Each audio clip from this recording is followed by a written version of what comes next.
Susunod po natin na speaker ay malapit sa puso natin kasi nandito tayo sa Metropolis.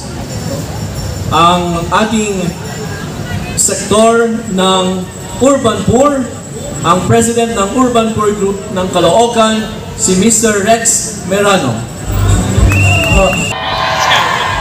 Kita natin kung talaga tayo ay maisog. Banda rito, mabuhay ang maisog! Sa gitna! Sa kaliwa! Thank you po sa inyong lahat. Salamat din sa Metro Manila, sa Luzon, Visaya at Mindanao ng mga maisog. Ganun din sa mga iba't ibang bansa katulad ng Korea, Hong Kong, may maisog na puro. Ang mahal ang bilihin! Sino yung mga nanay dito na nagbabudget?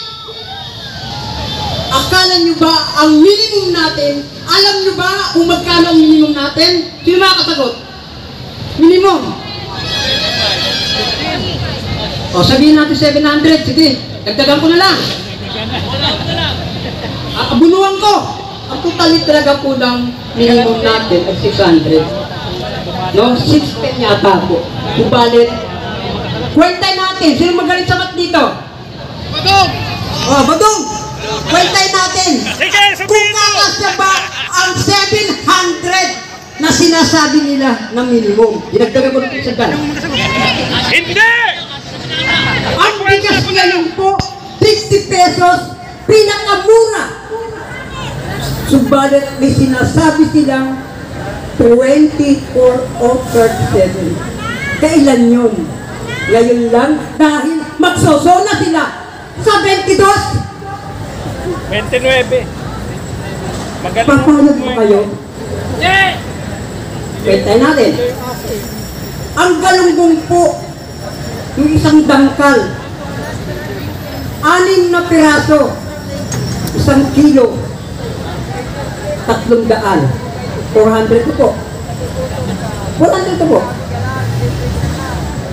Mamamasahe si tatay sa Quezon City pa ang papasok, uuwi ng Nabotas, 150. Magkano na lang po? Magkano lang po? Teka lang, huwag mo kumataliin. 550. 550. Okay. Isang membro na pamilya, isang pamilya, 5 membro, 3 anak. Grade 12 ang anak niyang panganay, grade 10 ang anak niyang lalaki, grade 7 ang anak niyang lalaki. Yan po ay papasok, magbabaon, kakain, at pag-uwi niyan ay may mga project. Huwag na natin intindihin yun. Dahil sabi ng nanay, anak, magtitipid tayo, huwag muna kayo mag-project. Huwag muna kayo magbaon, maglakad na lang po kayo sa eskulahan. Dahil wala na po tayong budget. 200 ang natitira, o 150 na lang po ang natitira. Ito po ang delikado sa atin. Layo-layo naman tumama sana sa kanila. Nagkasakit po ang tatay nyo. 1 linggo po siya hindi magtatrabaho. Saan kayo kukuha ng pagkain 1 linggo? Mga nanay! Mangungutang! Mangungutang kanino kay Bombay? 5-6 po yan. So, ibig sabihin, ganun po kahirap yung urban poor. Samantalang, narinig nyo ba ang kanilang budget sa SONA? Hindi! 20 million ang isang head o isang tao ay umaabot ng 10,000. Dahil ang aating daw po sa kanila, 2,000. Kinuwenta po namin ang per head ay 10,000. Sabihin na natin, dagdagan pa nila 1,000 yan. Sige, dagdagan nila 1,000. 300 na po sila. May 6,000, 6 plus pa. Biro na po yung pera na yan.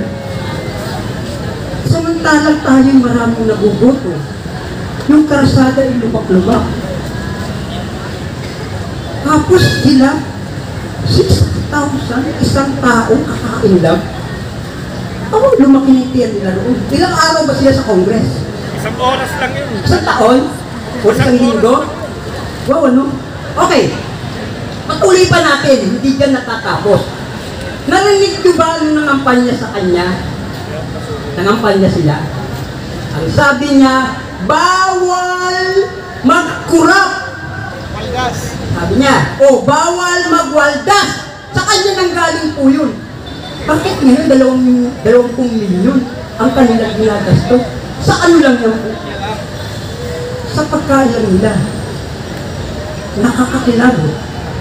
Yung nangyayari sa bansa ngayon. Pangalawa, hindi lang po yun. Ang pangako niya sa Urban 4, bibigyan ko kayo ng pagkain sa inyong habag, sa inyong lamesa. 2 taon na po siya na nagsosona. Anay na po yung lamesa namin. Tinapon ko na sa basurahan dahil wala namang nilalata na pagkain na mura. Bagkus ay tumataas pa. At yung mga manggagawa kanina natin nagsalita ay bumababa. Yung sahod, hindi na po angkop ang pambili nila ng pagkain dahil kulang ang sweldo. Ang sabi niya, bibigyan ko kayo ng marangal at mataas na sweldo Hindi mga politiko. at pabahay ng Urban. Ang tanong na naman natin sa Pangulong, bigyan, Pangulo, asaan po yung bahay na andyan? Sino po ang nakatira? Taong City Hall, taong barangay, asaan po yung Urban dyan? Nakatulad namin. Dahil kami daw, hindi daw namin kaya magbayad. Dahil kami daw ay basurero. Kami daw ay nagkakalakal. Qualified ba kami doon? Wala kami pangbigay, wala kami SS, wala kami pag-ibig. Kayo, qualified ba kayo? Kung ang trabaho nyo, marami dyan namumulot ng kalakal, marami dyan namumulot ng basura. Kung talaga ba yung National Housing Authority yan? Di ba po hindi? So, itong araw na ito, ng SONA, ako po ay nananawagan sa inyo. Sama-sama po tayo. Paglipad ng ating agila, sasama ba kayo? Mahina! Malapit na po tayo. Malapit na lumipad ang ating agila. Anong lugar po ito? Ilang hakbang na lang po nasa Malacanang na! Okay, sabi niya. Anong gagawin natin? BBM! Ay, nagsabi niya, hindi ako. BBM! Bakit? Bakit? Dahil nga yung mga pangako niya, hindi niya tinupad.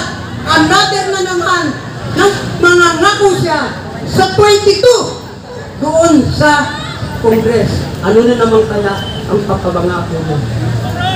Wala na naman. Kung hindi, o kalukuhan, puro pambubuli, puro pangako at napapako. Andito yung mga maiso para pukpukin. Tayo ang magiging martilyo sa kanya. Pupukpukin para bumaon. Mabuhay ang maiso! Okay na yan! Salamat po! Salamat! Maraming salamat! Ayan, si Rex Merano ng Urban Poor. Or communities. Galing na mga speaking. Mga hindi politiko, As di of ba? now, Politiko.